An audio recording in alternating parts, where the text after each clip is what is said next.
Good morning, everyone. In the previous session of Management of Financial Services, I explained about the capital structure decision, what are the various kinds of capital structure, and then I explained about the ideal capital structure. In this session, I am going to explain about all the factors which influence the capital structure decision. So, there are around 17 factors which has a major influence over the decision regarding capital structure. So these factors which influence the capital structure, each and every factor influence the capital structure in a different manner, to a different extent. So influence of these individual factors on capital structure also change over time to time, depending upon the external environment, business environment, and the rules and regulations created by the government. So the influence of these factors also changes from time to time according to the changes made by different government institutions or any other institutions. Let us take the present example. In this situation, the external environment of a business has changed, so that has major influence on the capital structure. So these are the various things which influence the capital structure. Okay, so the first point that I am going to explain is financial leverage or trading on equity. So as you all already know that there are various sources of raising finance like debt capital, equity shares and preference shares. So these are the various ways through which a organization, a company can raise funds. So what is trading on equity or what is financial leverage? So if an organization is completely dependent upon the debt financing, then it cannot take the advantage of trading on equity. Trading on equity means here it actually means that taking advantage of issuing equity shares. So that is the basic meaning of trading on equity. So trading on equity actually occurs when an organization has a capital structure combining debt equity and equity share capital. So when they have a combination of debt equity and equity share capital, then only they can take advantage of trading or equity, or you can also call it as financial leverage. So usually what happens happens in trading on equity, that an organization uses a maximum amount of equity shares to raise finance so that it can further borrow money through debt financing. So that is the basic meaning of trading on equity, that issuing equity shares and using it to get more debt finance. So here actually what happens, the equity share capital is used as a source of finance to borrow new debt capital or to borrow new debt from the different organization and institutions. So with the proper combination of equity and debt only, financial leverage can take place. So what happens here is that when an organization rate of return is more than the interest paid on debenture or interest paid on new debt equity or debt capital, then only we can say that the organization has attained the benefit of financial leverage. So here it simply means that issuing equity shares as a source of finance in order to raise finance and using it to borrow more and more money in order to raise the rate of return. So it increases the rate of return, and this rate of return is actually more than the interest paid to the debenture holders or paid as the debt interest on the debt. So that is the actual meaning of financial leverage or trading on equity. But this actually cannot happen if the organization only relies on debt financing. So they have to combine both debt financing and equity financing, then only they can take advantage of the situation. So this factor also influences the capital structure decision. Okay, the next one, growth and stability of sales. So what does sales indicate? Sales may indicate higher amount of profit, and it also indicates that the organization is growing with time, it is progressing, it is making improvement. So why growth and stability of sales is very important in capital structure decisions? See, usually if an organization has regular and stable sales, then it means that it has a regular cash inflow, means regular amount of profit, a good amount of profit, a stable amount of profit is earned by the organization. This results that the organization is capable of paying the interest on the debt. So if an organization has stability of sales, more amount of profit, they can go for debt financing because they can pay the interest through the profit that they have earned. And this is possible through stability of sales. More and more amount of sales means increase in profit. Increase in profit means the organization is capable enough to pay the interest on debt. So organization have stability of sales, would like to go for debt financing. But those organization who does not have stable sales, they can go for equity share. They can go for equity financing, or they can raise money by issuing equity shares. So this also influences the capital structure decision. So organization having higher sales, stable sales will have more amount of debt capital in the capital structure. And organization and companies having unstable sales, they would like to go for they would like to issue equity shares. So equity finance will be more in the capital structure. So this factor related to sales also influence the capital structure decision. The next one is cost of capital. So through whatever source finance is raised, there must be some cost involved in it. Now, if we compare equity and debt financing is considered to be the cheaper source of finance. Then after debt financing, preference shares are considered another cheaper source of finance. And in comparison to debt financing and preference shares, equity shares are a little bit more expensive. It means the cost of raising money through equity shares is little bit more than the cost of debt or cost of raising finance through preference shares. So basically the cost actually involves the rate of return expected by the supplier. So that is the cost of capital. So whatever return is paid to the supplier of the funds, that is the part of cost of capital. So if we take debt financing, a fixed rate of interest is paid to the supplier of the debt on a regular basis. So the interest amount is fixed. So that's why it is a cheaper source of finance, because we have fixed rate of interest. If an organization earns extremely high amount of profit, it does not mean that they will pay more interest to the debt financing. And another reason why this debt financing is cheaper is that the interest which is paid to the debt holders, the interest from the company side while calculating the tax, that interest, the total amount of interest is not taxable. It is deducted out of the taxable income. So that is one of the advantage obtained by the companies if they have debt financing. Now let us discuss about the preference shares. Preference shares are also cheaper in comparison to equity shares because they get a fixed rate of dividend which does not fluctuate. So in that sense also, in comparison to debt, preference shares are expensive, but in comparison to equity shares, preference shares are little bit cheaper. Here also, because the rate of dividend is fixed. But when we come to equity shares, there is no fixed rate of dividend, and the amount of money which is paid in the form of dividend is not taxable. So in both the cases, issue of equity shares involves more amount of money, or it has high cost in comparison to debt financing and preference shares. Okay. So this is the another factor which influence the capital structure decision.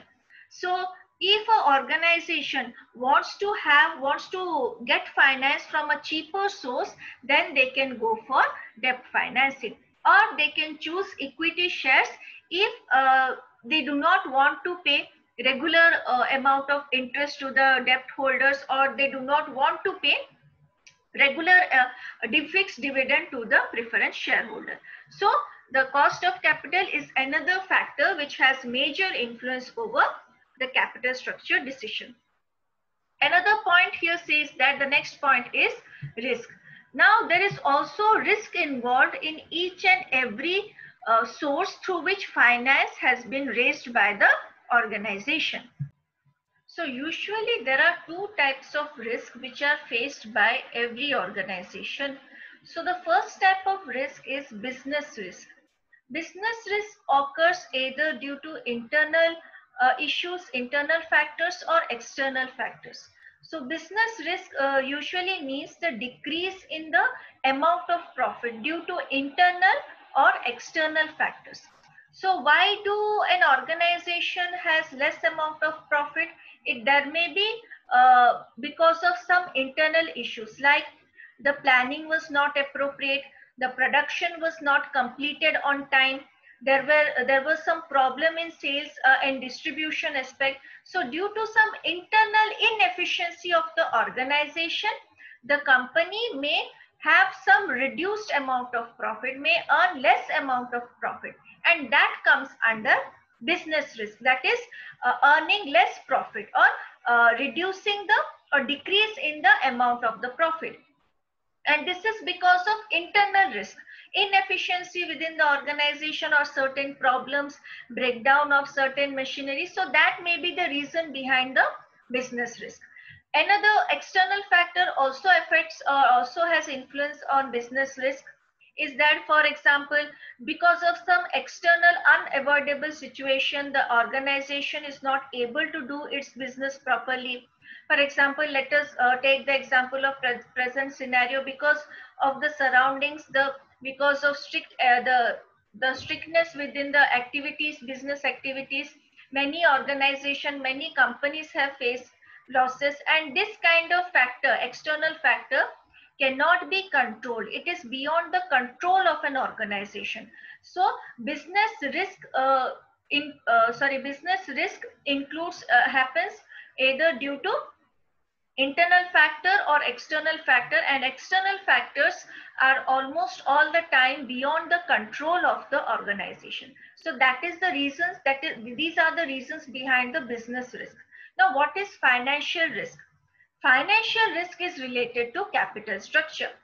Here what happens when an organization is unable to pay the fixed financial cost, it means that the organization has now financial risk. So what happens in this situation?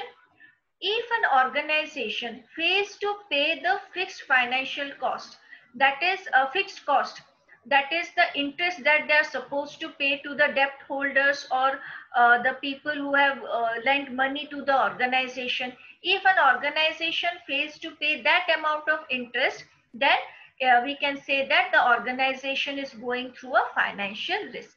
Okay, so risk element also plays a major role in decision regarding capital structure. A company with no debt financing has no financial risk, but a company even with little bit of debt financing has financial risk, but at a very low level.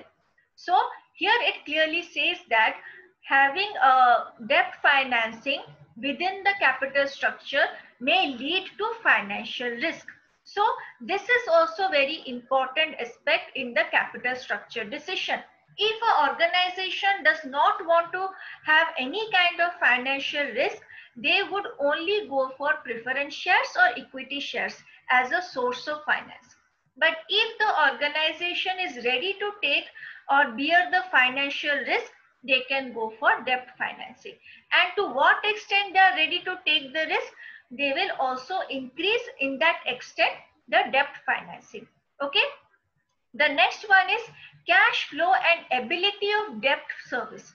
Cash flow here means how much amount of money an organization earns. So it clearly says that an organization which earns higher amount of profit, has regular cash inflow within the organization, is more capable of paying the interest on debt. But organization having irregular cash inflow are less capable of paying the interest on debt. So the companies with regular cash inflows, with stable cash inflows, they can include debt financing in the capital structure. But the organization having unstable cash inflows, irregular cash inflows, they will go for preference shares or equity shares for financing. So they will comprise their capital structure with preference shares and equity shares only. Even if they want to have some kind of debt financing, the investors, the institutions or the people who are lending money, they would not be interested in lending money to those organizations who does not have a stable cash inflow. So stable cash inflow means the organization has an option for debt financing. Unstable cash inflow, the organization will only opt for preference shares and equity shares. Okay. The next point is nature and size of business. Now the nature and size of business also influences the capital structure decision. So large organization cannot depend upon only one source of financing. They need to go for various sources. So their capital structure will have debt financing, preference shares and equity shares. So larger organization would like to get the benefit of all the sources of finance. But smaller organization would definitely invest their own capital. They cannot issue equity shares or preference shares. They can also go for debt financing or they can collect debt. So the size of the organization actually matters when they are taking decision regarding the capital structure. So another factor which influence the capital structure decision is the nature of the business. Now certain businesses there is irregularity in profit. So because of that nature of the business, they they go for preference shares or equity shares. But there are certain organization, because of its nature, they have regular inflow of cash, they have stable amount of profit, they have regular profit, and they would like to go for debt financing. So because of the nature, because the sales and the profit of the organization also depends upon the nature, same way the nature also affects the capital structure decision. So the nature and size of the business has a major influence over the decision regarding capital structure. The next point here is control.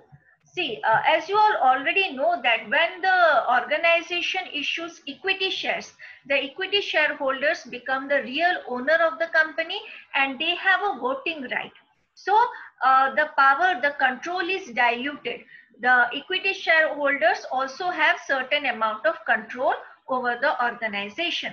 And if an organization does not want to share control, does not want to dilute the control and power, they go for preference shares and they go for debt financing. But if the organization would like to dilute the control of the entire organization, then they can issue equity shares for issues for raising finance. So control is another factor. To what extent the organization is interested in diluting the control, that influences the capital structure decision. Okay.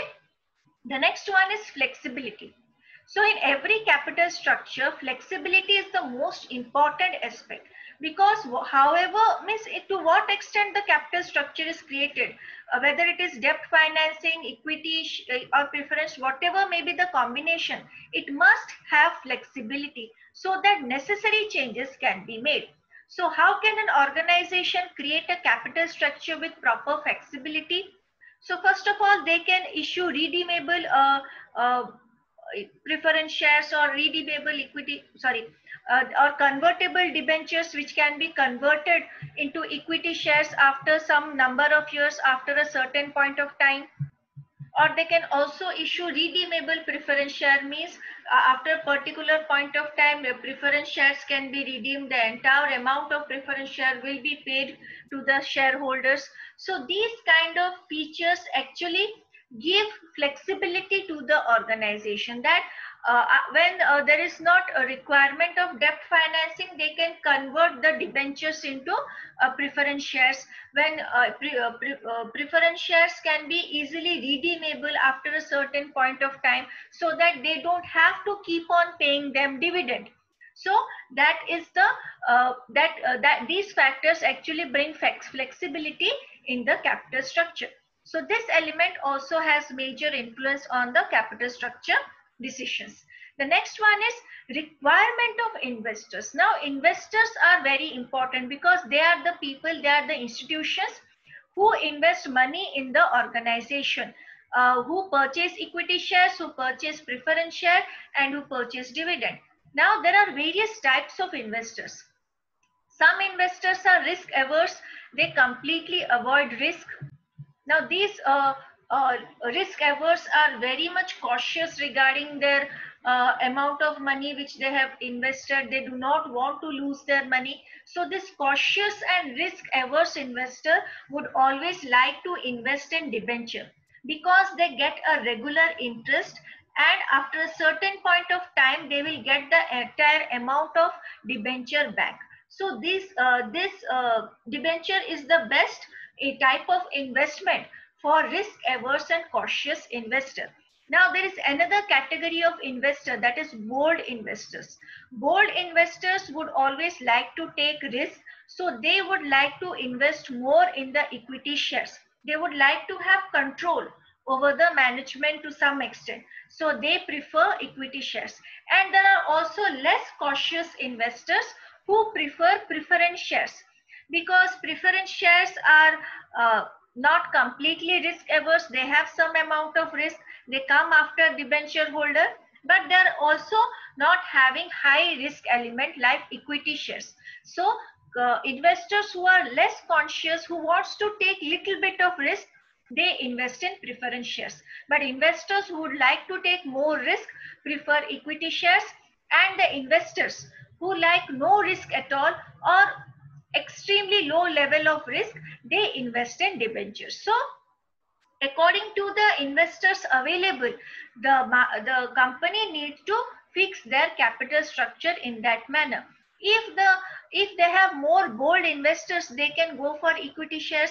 If they have very cautious and risk averse investors, they would go for debentures. And if they have less cautious investors, they can issue preference shares. So these are the requirements of the investors, which also has influence over the capital structure decision.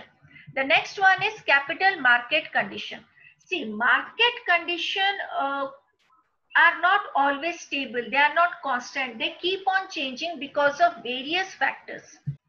So what happens because of this irregularity in the market condition does not even remain stable for a long period of time. It keeps on fluctuating. So during the time of depression, where the market price of the shares are falling, it is decreasing, the index is decreasing, the Sensex is decreasing. During that point of time, investors do not want to invest in equity share. They want some kind of security. So during the time of depression or recession, issuing equity share is never a good decision, because people won't buy equity shares during that point of time where the price of the shares are falling. So they would go for something which gives them regular return, which gives them stable income. They would like to go for debentures.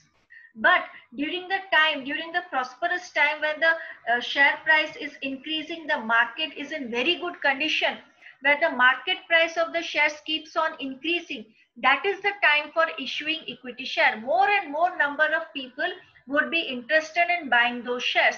So that will lead to more increase in the price of the shares. So that is the right time for issuing shares. So because of this market condition also, the capital structure decision is affected, which means how to create the capital structure depends upon the present market condition, or they can also predict the market condition of near future. So according to that, they make a decision.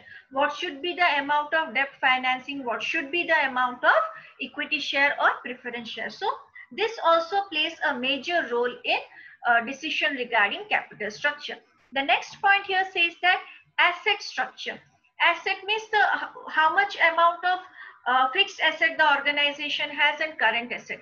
So if the maximum amount of total asset is fixed asset, now those organization can go for debt financing, because more amount of fixed asset means more security from the investors point of view, and they would like to invest in those organizations which have more fixed assets. But if the organization has more current assets and less fixed asset, those organization would have to go for equity shares or preference shares. So the asset structure of the organization also influences the capital structure decision. And the next point is the purpose of financing. Why do the organization actually need fund?